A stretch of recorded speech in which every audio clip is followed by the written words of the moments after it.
what to do during an earthquake drill? So first we have to remember the duck cover and hold, which is the primary safety procedure after an earthquake drill, and you should practice it regularly. So duck is to drop to your knees and to the ground. Second is to cover and get under a sturdy desk or table, or if there isn't one nearby, move to an inside corner of the building. And lastly, hold on to the table or desk until the shaking stops.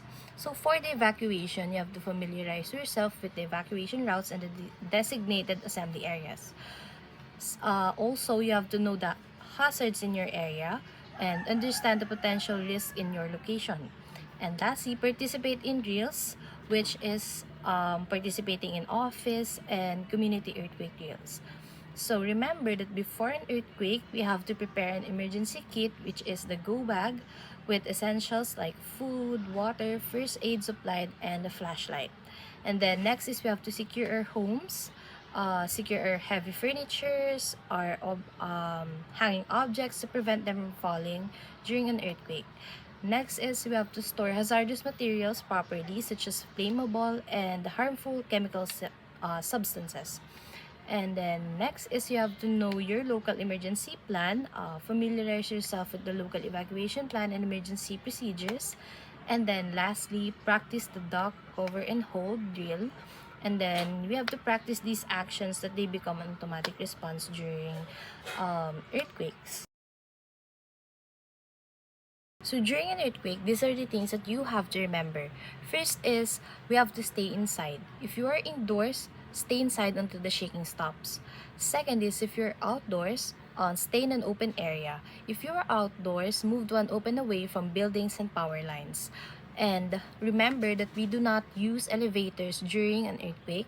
And after the incident or after the earthquake, check for the damage or injuries and then report any incidents to the authorities.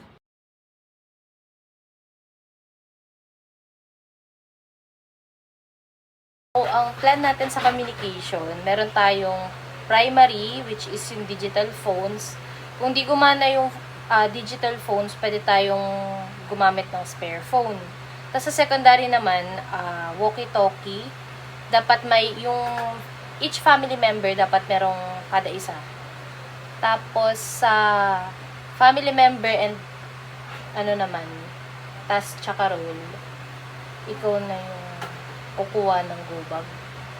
Ako na yung kukuha ng go bag. Tapos si Tita Ana yung pupunta kagad dun sa ano, sa barangay. Papunta ng evacuation center. Siya yung may kipag-communicate. Tapos, ako naman, kukunin ko yung pusa. Tapos, aalalay ako kay Lola, tsaka kay Mama. Tapos si Mama naman, siya yung mag-a-assist kay Lola sa paglabas kasi hindi niya kayang siya lang, kaya kaming dalawa. Tapos, sa locations to meet naman, dun sa may pihon nyo ba? O dito sa may ano? Hindi. Dito tayo magkikita-kita sa tapat ng gate ng Blue Ridge. Sa may Saan ang way dito sa ano? Dito. Sa Barangay Hall? Sa Barangay Hall. Kung saan yung magiging passable. Pwedeng dito kina Leonor tayo dadaan o kaya dito kina Velasco. Mas malawak dyan kila Velasco. Noma. Kasi kung dun sa Eskinita, baka gumuho yung ano. Pero saan yung passable, dun tayo dadaan. Tapos, exit map. Familiar naman dito sa bahay. Diretso lang naman siya. Yun, yung go bag. Disaster supply kit.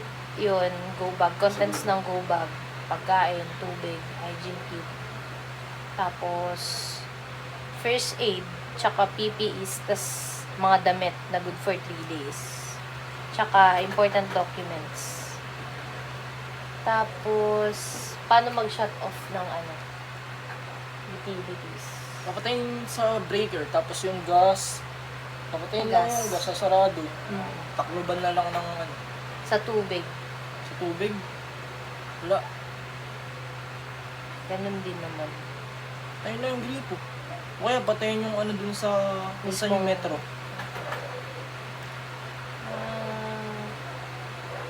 Yun lang naman. Basta wag kakalimutang patayin yung mga utilities sa bahay. Tapos kung sakaling hindi tayo wala tayo sa bahay, tapos nagkaganon, pwede natin gawin means of communication yung radyo. Yung radyo hindi battery. Para doon tayo makikinig kung saan yung mga evacuation area sa bawat site kung nasan tayo.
Bakibit ng mga cellphone last ito.